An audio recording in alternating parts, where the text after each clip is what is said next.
неге жалпы тек қана жапон тілінде панцу шот деген термин бар?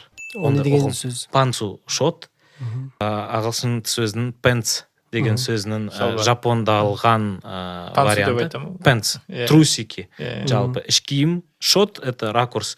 Көп анимелерде қарайтын болсаңыз, камера именно юбканың астына, именно іш киімге қарап тұрады.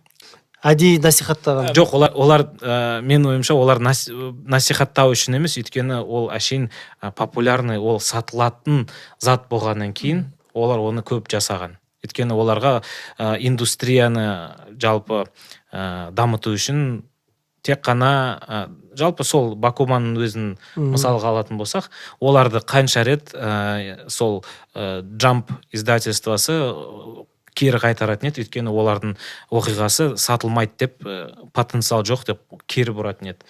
Олардың барлық салаларында, мен ойымша, сол жылдары сондай болатын еді, то, что не продается, оно и не надо дейтіндей.